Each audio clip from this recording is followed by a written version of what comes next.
Hey everybody, here John Seidel from Trucking Wins. What are we talking about today? We're talking about a little piece of an FMCSA compliance review. Who's a company owner out here where the feds have come in and knocked on your door and says, hey, we're going to review your operation? What's one of the main areas that can get you into trouble and mistakes are often made? The accident factor. John, what's that?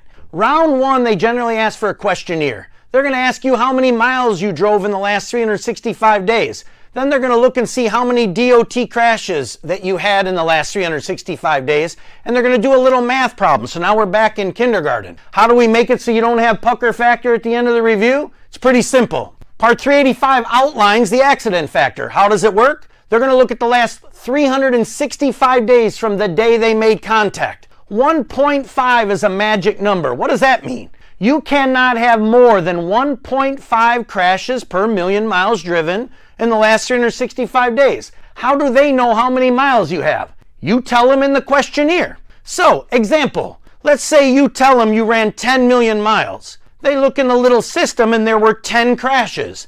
That means you have one crash per million miles driven. It's a simple math problem. As long as that number right there is less than 1.5, you're good to go. You're satisfactory in that factor. Uh-oh, you had the same amount of miles. Online, you show 20 DOT crashes. That's 2 crashes per million miles driven. That exceeds 1.5. You are now unsat in that factor, and your overall rating is conditional automatically, right? So now you're like, uh-oh, what do I do? Many investigators will not explain this to you. What are your common mistakes? You provided the wrong miles. Here's a great example. Let's say your company's growing and you simply gave your last 4 quarters IFTA, but the current quarter you don't have an IFTA for has way more miles than the least recent quarter.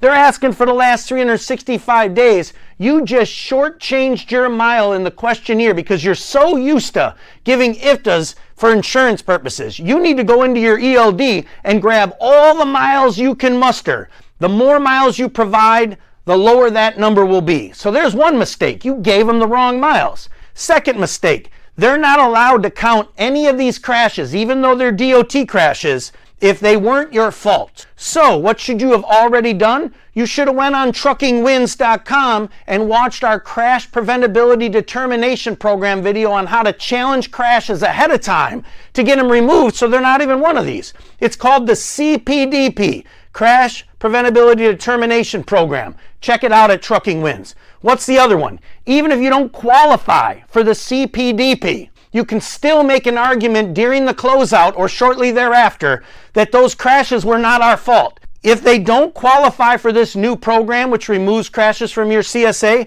that doesn't mean you still can't remove them if you can explain it to the investigator.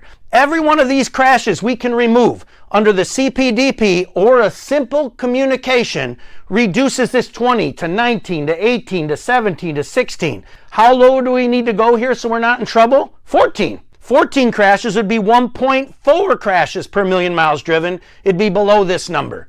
If I had $1 for every company that ended up with a conditional rating because they simply didn't know to argue that they weren't their fault and didn't provide the proper miles, I'd be a rich man. Wait, no, I'm not a rich man yet. If you sign up for Trucking Wins, maybe I will be. Ha, that's a joke. All right, so accident factor, this is one area of a compliance review. There are many others. Check out more videos on Trucking Wins regarding vehicle factor and acute and critical violations that also affect your rating.